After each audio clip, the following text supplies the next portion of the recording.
गिरिराज धरन प्रभु तेरी शरण। द्वापर युग में एक बार देवराज इंद्र को अपने ऊपर अभिमान हो गया था।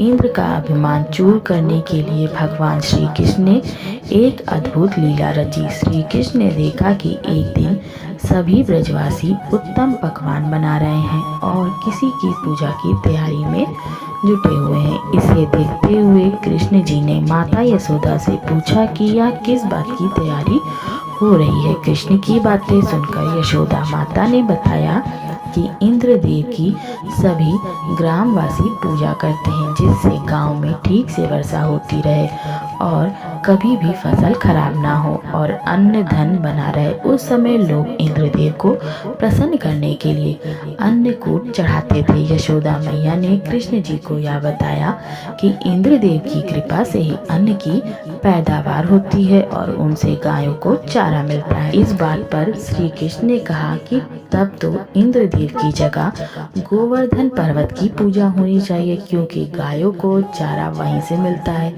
इंद्रदेव तो कभी प्रसन्न ही नहीं होते और ना ही दर्शन देते हैं। इस बात पर ब्रज के सभी लोग इंद्रदेव की जगह गोवर्धन पर्वत की पूजा करने लगे। यह देखकर इंद्रदेव को क्रोध आया और उन्होंने ब्रज में मूसलाधार वर्षा शुरू कर दी। इंद्रदेव ने इतनी वर्षा की कि उससे ब्रजवासियों की फसल का बहुत नुकसान हुआ। ब्रजवासियों को परेशान देखकर श्री कृष्ण ने अपनी कनिष्ठा उंगली पर पूरा गोवर्धन पर्वत उठा लिया और सभी ब्रजवासियों को अपने गाय और बछड़े समेत पर्वत के नीचे शरण लेने के लिए कहा।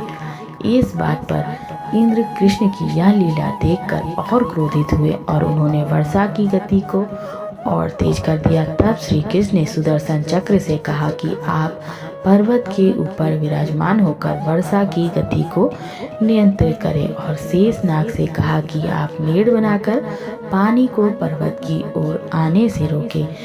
इंद्र ने लगातार 7 दिन तक वर्षा करती रहे। तब ब्रह्मा जी ने इंद्र से कहा कि श्री कृष्ण भगवान विष्णु के अवतार हैं और उन्हें कृष्ण जी की पूजा की सलाह भी दी। ब्रह्मा जी की बात सुनकर इंद्र ने श्री कृष्ण से क्षमा मांगी और उनकी पूजा करके अन्नकूट का 56 तरह का भोग लगाया। तभी से गोवर्धन पूजा की जाने लगी और श्री कृष्ण को प्रसाद में 56 भोग चढ़ाया जाने लगा। ऐसी मान्यता है कि श्री कृष्ण को गायों से अत्यंत प्रेम था और वो गायों तथा बछड़ों की सेवा करते थे, इसलिए गाय का गोबर अत्यंत पवित्र माना जाता है। इसी से गोवर्धन पर्वत बनाना और इसका पूजन करना फलदायी होता है।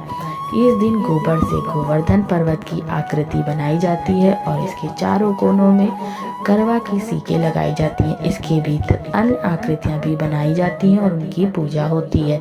ऐसा माना जाता है कि इस दिन जो भी गोवर्धन की इस कथा को पाठ करता या सुनता है तथा श्रद्धा पूर्वक गाय के गोबर से बने गोवर्धन की पूजा करता है, उसकी सभी मनोकामना पूर्ण होती हैं।